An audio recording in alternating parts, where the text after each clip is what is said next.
Welcome, and thank you for joining me in this segment that I'm doing today. I'm really excited about it. I think it's something so different, but so useful and so needed, I think, in so many different situations that it was important for me to bring this forward. The person I have with me today is actually quite special. She is on a mission to help people feel better about themselves, to feel better about who they are physically, and to help them through a journey of maybe some trauma that went on in their lives. And as a result, they need her. Her name is Stacy Kirk, and she's a lovely human being. She is a tattoo specialist. I'm not sure what other title, because it's not your normal, ordinary tattoo that we're talking about here. It's medical tattooing. It's medical, you can call it reparation or enhancement to beautify the body where the body needs it. I think that's my take on it. I'm going to bring her on so she can give you what the actual take on it is. And so she can talk to us about it, because it's fascinating. And I think it's something that we don't hear about much, but I think that it's very important. So here's Stacy. Thank you, Stacy. Welcome. Thank you for being with me today. Thank you so much for having me, Margie. Glad to be here. Okay, so let's talk about, I called it, what did I call it? Tattooing art, or, but what do you call it? I mean, what do you call what you do? Tell us what you do, because I think people are going to be so pleasantly surprised at the magnitude and the possibilities Mm-hmm. that you do and what it brings. Yeah, I mean, the industry is growing leaps and bounds right now. There's kind of a lot of little fingers splitting off from what it's traditionally called permanent makeup. But there's, then the side I'm kind of going with it is more of a paramedical tattoo or micropigmentation. And I'll explain the micropigmentation. But paramedical meaning assisting with in a medical capacity. And then the micro needling is, it is a tattoo, but it's much, much smaller than the traditional tattoo needles and pigments, the molecules and the pigments. So they call it micro needling. It's just very, very, very small. It just leaves a different kind of a result on the skin, and a little bit more natural, something that might come more natural than, you know, the highly pigmented traditional tattoo. Let me ask, because what I know about microneedling is that it helps the skin regenerate itself in the process of microneedling. Am I correct in that? Yes, it's really interesting, actually. It does have medicinal uses. And when you're tattooing it, the needles penetrate the skin, and in penetrating, I don't want to make it sound too graphic, but it leaves a hole. And then the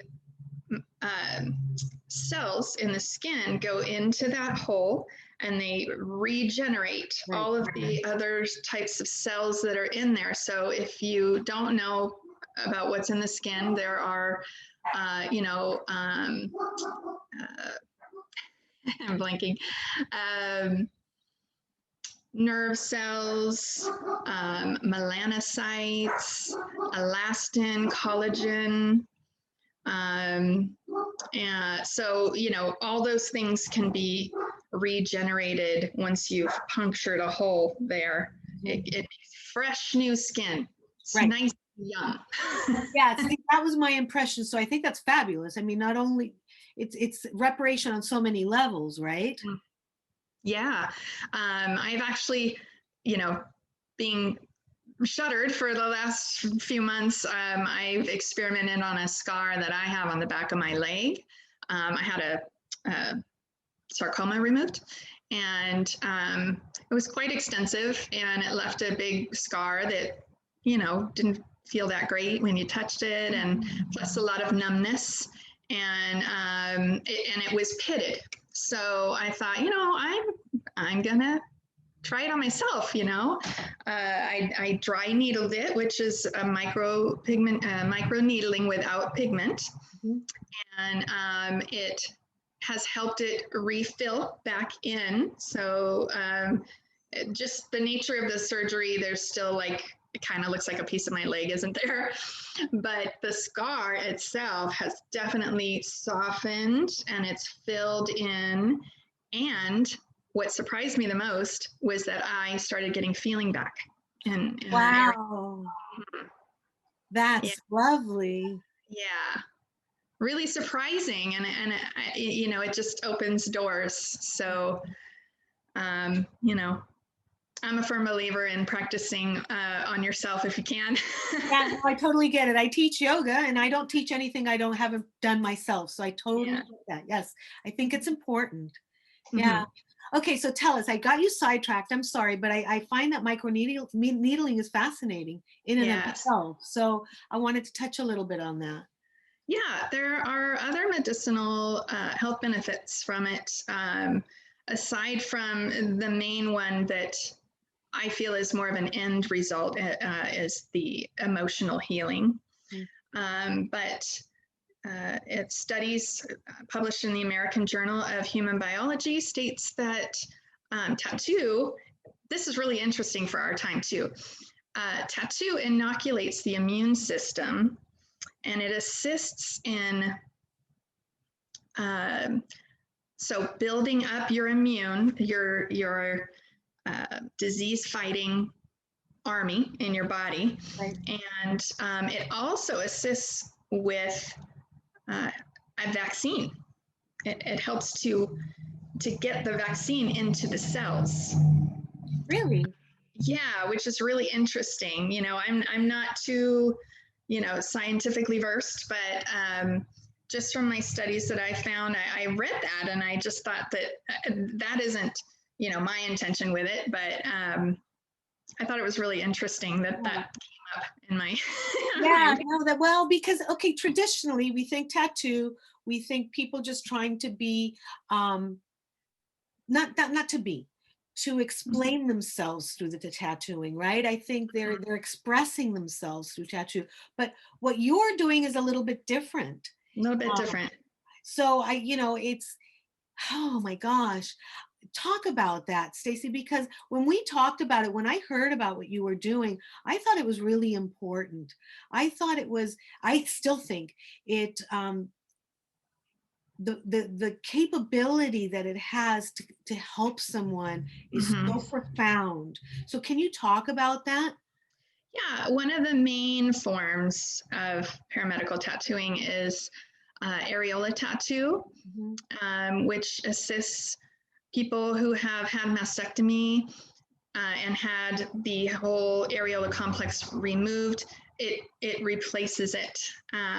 Sometimes people will get breast reconstruction with implants and things like that. Sometimes they won't, and but either way, you can still go back, and after everything is calmed down, you can tattoo an areola on there, and it just completes the journey. I think it just kind of puts closure there and allows one to move on, from Yeah. that point in their life, Yes, so because I think when something's missing, there's a constant reminder, right? yeah. And so, in my mind, if that were to happen to me, and I may be wrong, but it would be a sign of healing for me Hmm. that, nothing's missing. I'm intact. I was, that visually, I'm not going to be seeing that gap, I guess is what you could call it, right? Hmm. So I think that's important. I think it's from a standpoint of healing mentally and emotionally, it's invaluable, right? Definitely, yeah, yeah, because you know, we look in the mirror every day. It's your identity. It's your psyche. And you know, every one of us does it. We look and we pick out all those little things that we don't like, and it plays on your mind. And, you know, I mean, I know it probably doesn't sound like the highest priority thing. However, when you get something like that back, or when you get it put to a place where you wish it was, you know, you wish certain things looked certain ways, when you're able to make that happen, it does wonders for your emotional health. Yeah. Yes, I think, well, yes, there's no doubt about that. Mm-hmm. I don't think there can be any doubt about that. Yeah. And again, I haven't been through anything like that, but I do know people who have. And I know Mm-hmm. how traumatic that any experience like that can be. So to be able, like you say, to bring some closure to it and to bring some healing to it, because I think the process with you is probably very healing, right? While you're going through the Oh yeah. process of that reconstruction. Oh yeah. Reconstruction visually, right? Because, so do you have any examples? We're talking about the areola, is that what you call it, Yes. right? Yeah. Do you have any examples of what you do for someone who is, for example, missing that? Because I've seen them. Do you have any, Yeah. which is part of the reason that I thought everybody needs to know about this? Yeah. Pretty incredible. I have photos loaded up, but I'm not sure how to bring them up on the screen. I think that it would be a share screen. Is that what I need to Oh, do? let's see, I don't know. Or let me check that. Sorry, bear with I me. do this, but you know, I am not very technically savvy, so I'm not sure how to do it. You know what? I have an idea. I'm going to put it up behind me here. Perfect. How about that? Yes. And that way it'll be on the whole screen, and I'll kind of move out of the way a little bit. See.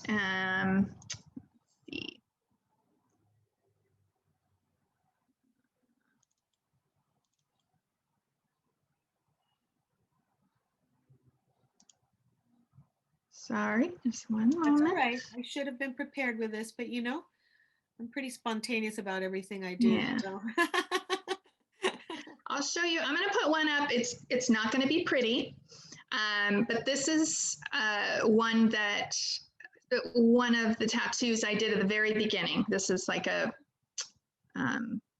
discovery tattoo kind of thing where I was playing with color along the top, cut different colors to create a 3D effect. And just kind of playing with the needles and the different techniques. So what the goal is to create an areola that is very lifelike, that you can't distinguish, especially from a distance, because I don't think most people would be really up close with these, but just something that looks like nothing ever happened. So this is one of my first ones, kind of wonky, but Yeah. I'm waiting for. You have another one that's just very lifelike. Yes, I have a few. I'll put my favorite one up. This is one of my favorites right here. Look at that. Yeah. A little bit, you know, for some reason, I really see a lot of Montgomery glands when I'm tattooing, because when you're tattooing, you kind of see, you just start seeing things in the design. And I always was ending up with a lot of these, so I could probably use a little fewer of those, but I'm ecstatic about this one. It looks very, very real. Yeah. If I were to get this tattoo, I would be very, very happy with it. You know, I like that one a lot. So let me show you a couple more. Okay.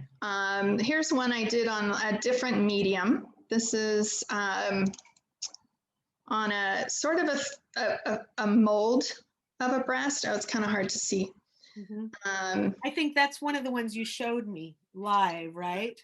Yes. And I was blown away because I touched it, and I just from looking at it, I thought it was going to be raised, and it wasn't. And Mm-hmm. so, and it was up close. I mean, it was close. There was no question that it was in my hand, but oh my goodness. So it's hard. I mean, we can see it here on the screen, but live, it's even more impressive. Yeah. Yeah. And let me just show you one more that I'm starting to dabble a little more in like darker skin tones, Mm-hmm. because that is not very common, I guess, Yeah, because it's really hard. yeah, we talked about that, and I wanted you to touch on that you do people that have darker skin, and I guess it's not common that people work on people with darker skin. Am I correct there? Because of the Yeah, pigmentation? there's a lot of risk. There's a lot of risk because darker skin tones can keloid, which is devastating, and you don't want to cause that. And then also, of course, the color challenges. You know, you don't want to just use black. You Right. know, so I'm just kind of like experimenting here, just kind of seeing how dark I could go, and uh, you know, what that particular color looked like. But I think it came out pretty well. I call these pinkies. I call these pinkies. And, you know, so you can see you could do it on different skin tones, and just sort of like offering maybe my plan is to have a lot of these. They're going to be hanging on my wall, and so you can kind of come in and look and choose, you know, maybe what kind of colors you want. Yeah. So, okay, so you tell me, how do you, I want to know a little bit about you. How did you wind up here? You know, because I know that you're passionate, that you love this. Yeah. You're an artist, obviously, Yeah. but how your art carried you here. I have a lot of artists in my family, so I think it's in my genes. My kids, you know, my dad, my uncle, actually is a professional artist. He makes sculptures, but he also draws and does some incredible watercolor paintings. And so, I mean, it's just something that's kind of always, I've been around it. I always wanted to make art. I did go to school for interior design at one point. And so, really, though, as far as the tattoos, I was pretty fascinated by my grandfather's tattoos. He was a Navy man, and he had a rooster and a pig, a rooster on one foot and a pig on the other. And I always wondered about it, you know, and one day I asked him about it. what on earth does that mean? And he told me that it was to keep him from drowning when he was on the boat. Really? And I was just fascinated, like the spirituality associated with it, you know, that was pretty interesting. That interests me. So, and I did start to look into tattooing. I did want to be a tattooer much earlier in life, but it wasn't really a woman's world back then. But I learned a lot about the mysticism and medicinal. It's a shaman, you know, technique as well, and there's a lot of mysticism around it. Spiritual and medicinal. It's very interesting. Can you elaborate on that a little bit? I'm curious. I don't know a lot about tattoos, and obviously they become very popular, right? But Mm-hmm. I think, like you say, there's that mysticism and that medical aspect of it, and that's what fascinates me, to be honest. Yeah. Well, I think the more the mysticism side is the ancient symbology, the symbols they would tattoo for spiritual protection, things like that. Yeah, the Uh, Maoris were big on that. the what? Maori society, you know, Oh, yeah, yeah, yes. yeah, they were huge. Mm-hmm. Mhm. Yeah. Also Mayans, I was fascinated with Mayan stuff as growing up. I think it's just so beautiful. And yeah, it's just lots of symbolism. I think that there's power in that, definitely. Yeah. What about medically? What can we go deeper into Mhm. medically? What can be done through what you do? Yeah, I wanted to touch again too when we started talking about this before. I just wanted to explain a little bit about how tattoo inoculates, Mhm. um, because when you tattoo, it results in reduction of Mhm. immunoglobulin A, which is an antibody that helps immunity. It helps immunity, it helps gastrointestinal, Yeah. and it helps Sure. respiratory systems. Yeah, they're all interconnected, right? Yeah. So remember when I was talking about poking that hole? So when you're getting a tattoo, but also especially a micro tattoo, it's hundreds and even thousands, can be thousands of holes, just depending on how large the area is. So you're putting all of those holes in the skin, and so it's really spiking that stuff to start being produced and circulating in the system and everything. So it'll supposed to help fight off those three particular things, mostly the gastrointestinal, respiratory, and then just general immunity. Um, it strengthens, it reduces stress. This relates to cortisol, Mhm. which is a stress hormone that works to reduce pain. And let's see, it reduces cortisol levels over time. So the more, when I do a tattoo, it's not just a one time. You come in, you get an initial pass, and then we wait. We wait and we heal. And then you'll come in a second time. And that's when we go back over where we need to go over. Sometimes the pigment will fade in odd areas or something. So you go back over it. So like if you were getting dry needling treatments Dry needling meaning without ink. without, yes, correct.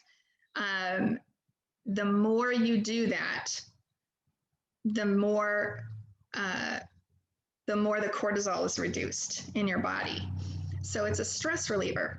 And plus, that fights pain. So it helps with the pain. So it's almost like you get used to it. When they say you kind of get used to the pain when you get a lot of tattoos, that's because you're getting the tattoo,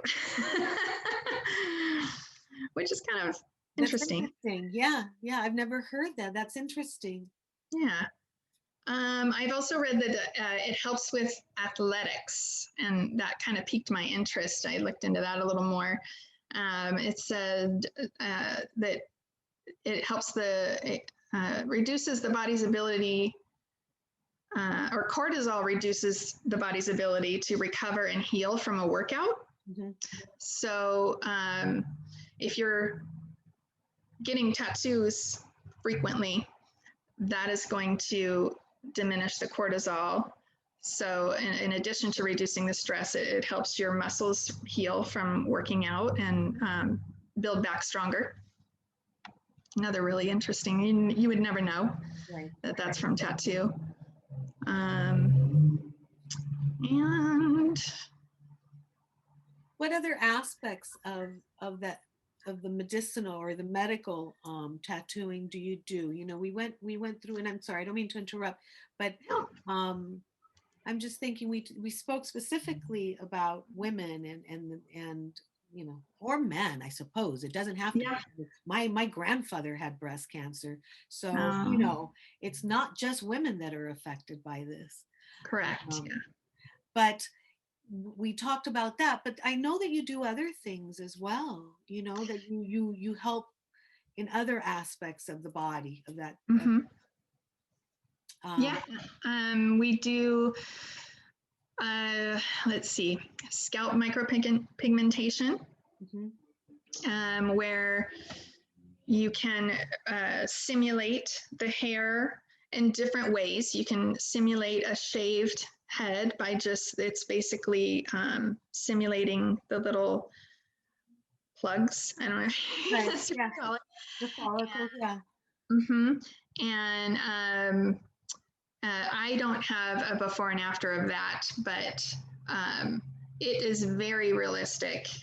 And you can also do where it looks like short hair. That's a little more advanced. Haven't really done any of those yet, but so there's a lot of different techniques that has to do with thinning hair, balding.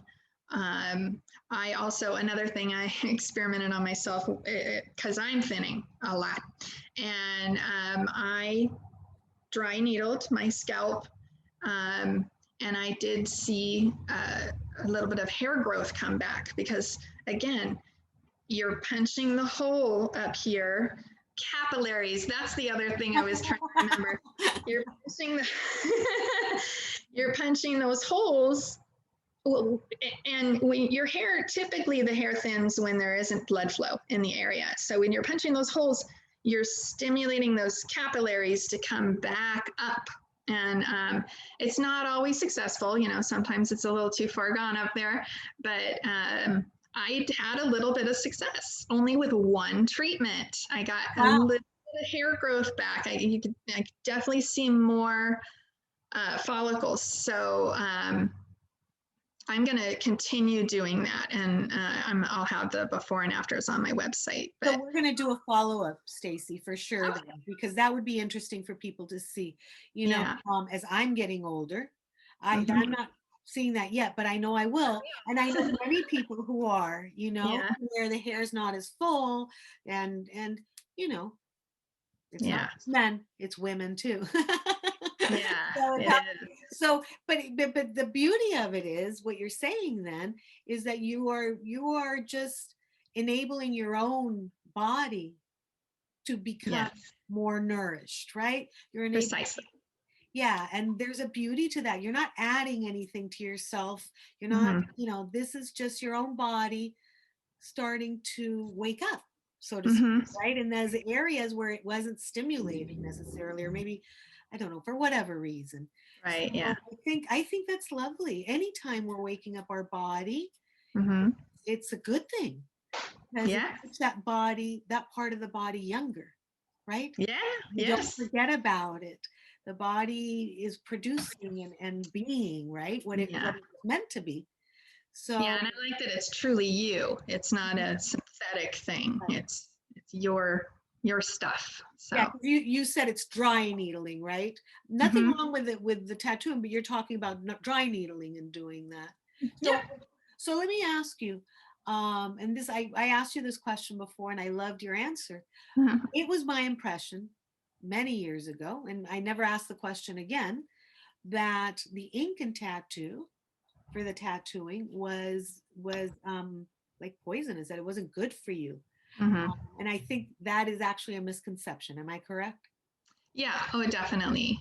Um, I mean, I think that it got that because people would make their own tattoo inks.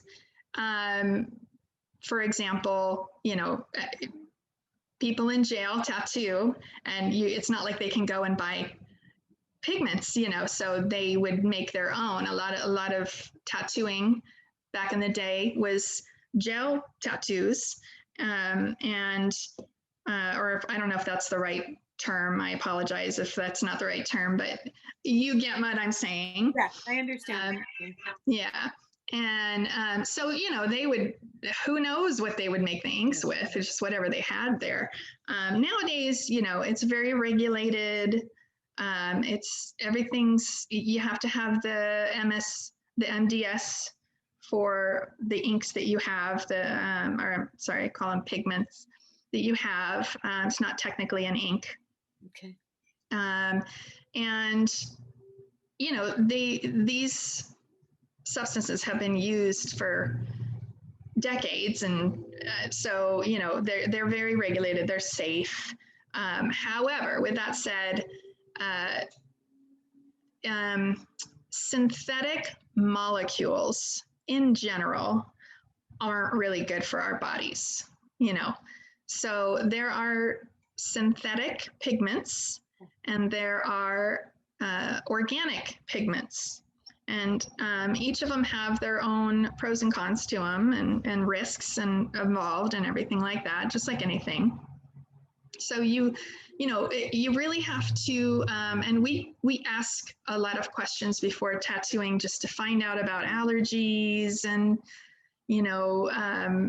medical conditions that this might interfere with and things like that. It's really highly medical. You need to give over a lot of information to make sure that everything's safe for you and everything. So, but in general, it is water, distilled water. There might be some glycerin in it. And then the pigment part is made of mostly metal salts. So things like cadmium, nickel, but I don't think a lot of people use nickel-based pigments anymore. Zinc, chromium, titanium, and these molecules, they all have different sizes and things. So let me ask you, so it's really important that when you're getting this done, that you check into the quality of what's being used then, right? Yes. Yeah. And I mean, I pick things that I wouldn't, I wouldn't have a problem going into my body. It's not FDA regulated, or I shouldn't say regulated, but it's not approved by the FDA. So as a result, not regulated. Yeah. I don't want to say that, but so I just feel it's my duty to make sure that I'm purchasing pigments that aren't going to harm somebody. I mean, I myself could suffer, but I wouldn't want any of my clients to suffer for something like that. That just, wouldn't be good. Yeah. So, I go to really reputable companies, they have all the documents they're supposed to have. You can see what the ingredients are.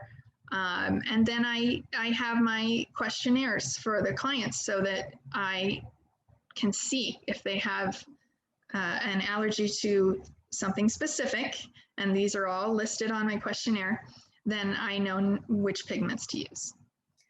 Okay. So like anything else, I interviewed somebody that has essential oils and she deals in essential oils. Same thing. You have to be careful as to what oil you're consuming, even if you're just putting on your skin or even just infusing it. So I think you need to be your own advocate, right? Your own health advocate anytime that you're doing anything to your body. So that's good to know. I found, because I had such this preconceived notion. It's very interesting, Stacy. Prior to meeting you, I had a very tunnel vision about tattooing. I've got to be honest. Yeah. And but it was fascinating talking to you. Fascinating to hear you talk about the possibilities and the mysticism behind it. It never occurred to me that there was this mysticism, there was this symbolism. Yes, I knew about the Maoris and I thought, well, that's just them. But no, this is every culture, individual choice. Yeah, almost every culture has some kind of mysticism around tattoo.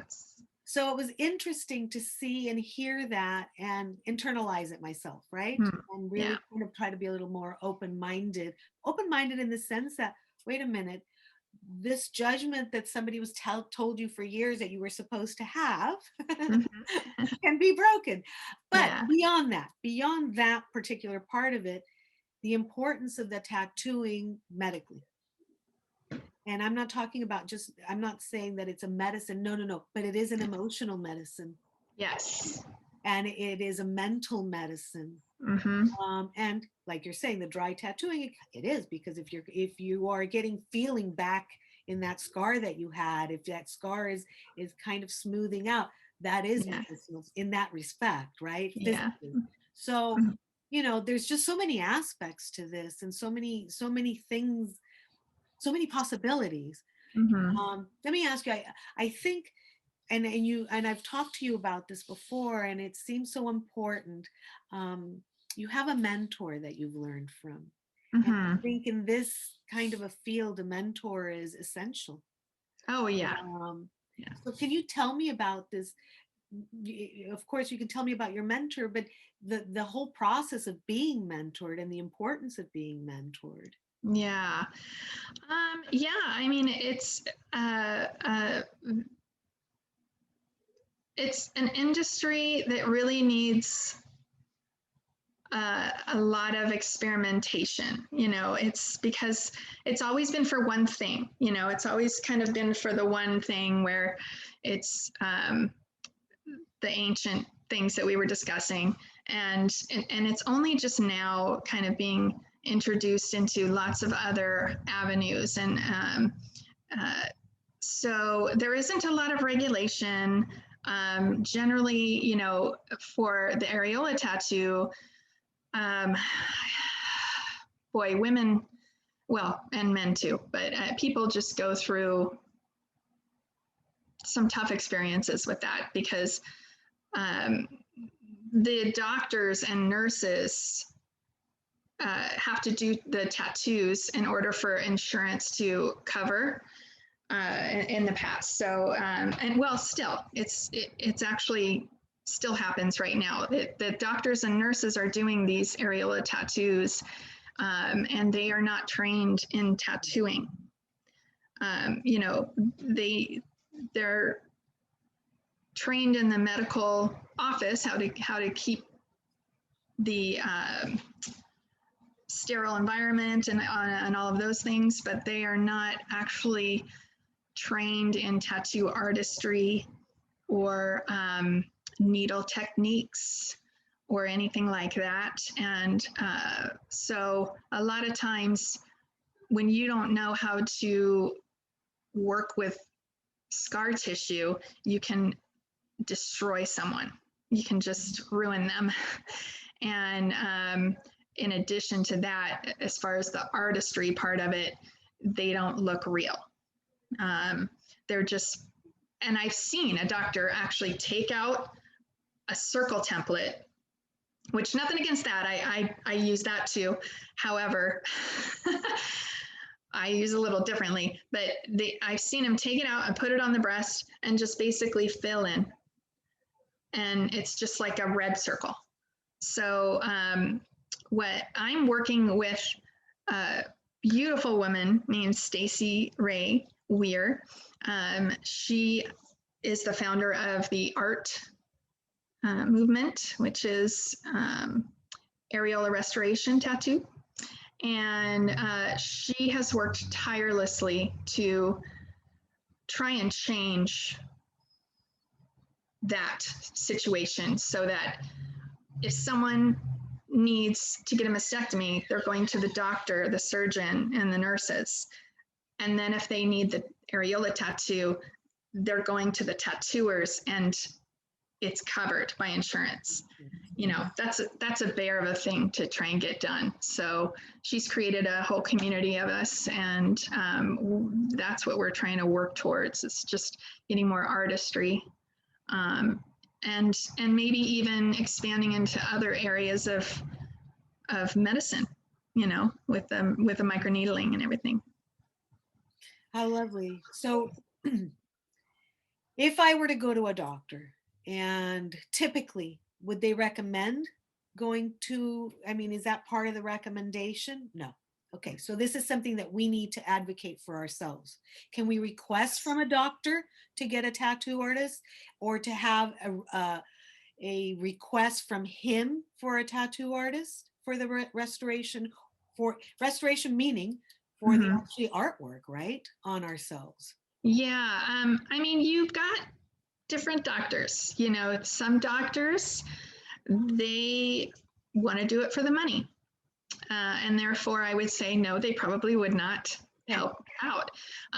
Then there are other doctors who are, you know, more for like what we're for, helping you get through this, helping you become whole again, getting you back to normal, you know. Right. Yeah. And some of them have tattooers in their practice, you know, so then definitely, yes, I'm sure that they would help. So let's say we it's have kind a of fabulous doctor. Let's say I find a fabulous doctor. He's very yes. good at what he does. Mm-hmm. But I don't want him getting near me with a tattoo, right? Yeah. So what I can do is say, okay, do the surgery, but Yeah. please, I'm going to leave the tattooing to an artist, to an expert, Mm-hmm. because that's what you are. You're an expert in that. Yeah. Yeah. And they're an expert in their field. So, and that's where we need to kind of go out and make it known what we do, and introduce ourselves to the doctors in our area, and you know, hopefully some of them will be open-minded, and you know, it's just something we have to just keep moving towards. well, you're kind of pioneering the whole thing, right? So Yeah. it's always difficult when you're starting something. Yeah. Mm-hmm. It'll Yeah. become mainstream eventually, but Yeah, at this point, so. you're pioneering. Yeah. Yeah. But I think it's important that we know, that we can tell people, yes, if you are going to have a situation like that, you have options, right? And that's the Yes. reason we're doing this video right now, is so people know they have options, and that, you know, it's not just one way. And yes, one person is the eminence in what he does, in the surgery, and in and but then for the other portion, you can go to someone else, which, Yes. and that's the another whole different aspect of healing, I would presume, right? Yeah. What, like you were saying earlier, creating that closure to that whole process, and Yeah. now settling into creating something beautiful with that happened, you know, Yeah. because we all have scars in our life. They may not Yes. be, and so now let's create something beautiful out of that scar. Mm-hmm. Yeah, and so when you look at it, you feel that goodness, you feel the self-love instead of the self-loathing. Yeah. Yeah. And that's one of the things I'm always talking about, is creating that space for self-love, creating that space for healing. And that's part of it. Sure, you have your surgery and all that, and of course that's the healing process, but there's a whole other process that needs to be addressed after that. And I think that's what you're doing. Yeah. And that's so important. And I think we need to create the space. You as a professional, and them as a patient, for that to happen. And that space has to be a loving space. It has to be a nurturing space. Yes. Because it's a whole different kind of healing. Yeah, it sure is. And those steps just need to be taken at the end, you know. Yeah. Yeah. Wow, Stacy, I admire you. I admire what you do. I admire who you are. Honestly, this is just thank you. talk. You did. You, without trying to, you changed my mind on so many things. And that's why I'm doing this video, because there's a lot of people like me really don't know what we're talking about. Yeah. So it's time that narrative changes, you know, Yeah. because it's changing for the better. Yeah. Well, and I commend you on assisting in doing that, changing that narrative. You know, that's a great thing you're doing, you know. Oh gosh, you know, that's my mission now. Yeah. Making the impossible possible. Yeah. That's what I'm all about now. So you have some artwork in the background that's really beautiful. I mean, I love the colors. And oh yeah. Is that the name of your company? Yeah, Euphoria Art. Oh, beautiful. You know, my main focus is the artistry. So I just think that's really important. I really want to bring out the realism, and yeah, that's definitely an art. Yeah.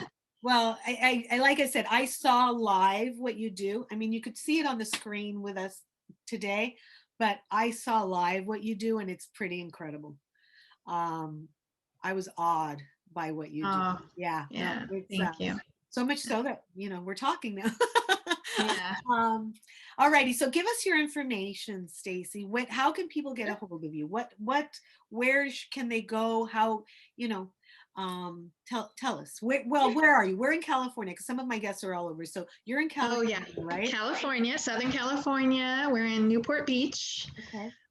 Yeah, we're right off a PCH 100 West Coast Highway. So, right smack in the hustle bustle of everything down there in Orange County. I do have a website. It's kind of an odd spelling because, it costs an arm and a leg and your first child in order to purchase website names. Yeah. So, I'll spell it out for you. It's a U, letter U, number 4, YA, art. So it's like U for yeah, art. I love it. That's like a license plate, right? Yeah. Yeah. I went with the phonetic spelling. Yeah, that's easier to remember actually. Okay. Yeah. Euphoria art. Okay. Yes. Yes.com. And all the information is on there. I'm still in construction there, so but you can subscribe to it. That way, I'll have your information when I send things out.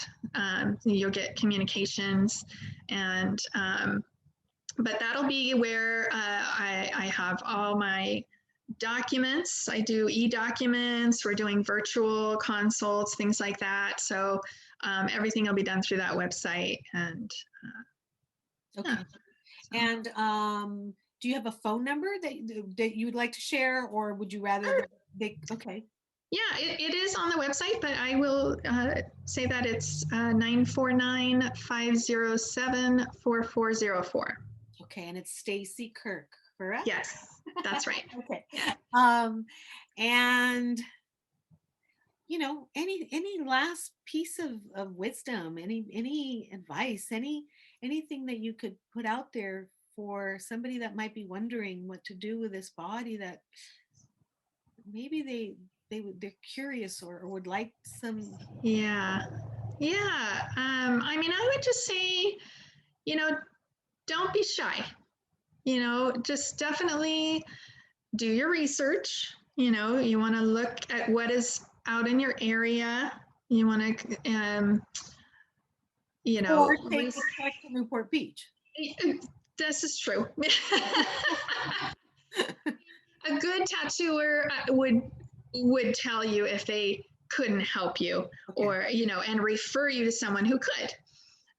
So I mean, most definitely, if anyone wanted to call me, even with any question, absolutely call me, and I'll refer you, to a good source if I couldn't do it. So yeah, but definitely you want to get information. You want to get information. Yes, Yeah. I think information is power, right? Yes. And it is empowering to know what we have available. Mm-hmm. Yeah, and that it's the quality of what we have available. Yeah. Yeah, definitely. And then right now we're in a pandemic. We won't always be. So somebody may be watching this and the pandemic's gone. But for Mm-hmm. now, because I'm going to be uploading it in the next couple of weeks. Okay. So for now, if you're are you doing the procedures? Tell us a little bit. At the If I were moment, to call you and say I'm thinking about it, what would you tell me? yeah, but well, at the moment, personal services are shut down. Okay. So no, we're not doing anything at the moment. But and it's hard to say when that will change. But this is a good time to plan. Yeah, So we sure. could do a consultation. Somebody could call you and say, you know what, I'm Absolutely. thinking about it. What do you think? Could they do a consultation on Zoom? Yeah, we could do everything up until the procedure and So you just, set it up when it opens and you're ready to go. yeah, This is an ideal time. This pandemic is an ideal time for preparation for many things, and this is yeah. one of them. Hmm. Okay. Yeah, All absolutely right. right. If you're watching it during the pandemic, take this time. If you're thinking about it, and if you're not, go for it. Because you're open. You're very lucky now. You can do it. Um, oh, Stacy, thank you. Thank you so much. It's been a real honor to meet you, and Oh, it's an honor to help you share what you're doing because it's really important. I come from a history of, like I told you, my grandfather and then my mhm, grandmother both had breast cancer. My grandmother had mhm. one of the first mastectomy, double mastectomies, and so Wow. it hits all of us in one way Yeah. or another. We all know someone who needs a little love, a little extra care, a little, Yes. yeah, and that's part of Yeah. it. Yeah. Anyway, Yeah. thank you. Thank you so much. Thank you And so much. we'll be doing a follow up Okay. when you bring in some of the other things, okay? Because Absolutely. I want to show some of the examples, even if it's a short one, so people can see what you're up to, okay? Okay. All All right. right. Thanks, Thank Margie. you. All righty. Bye. Bye.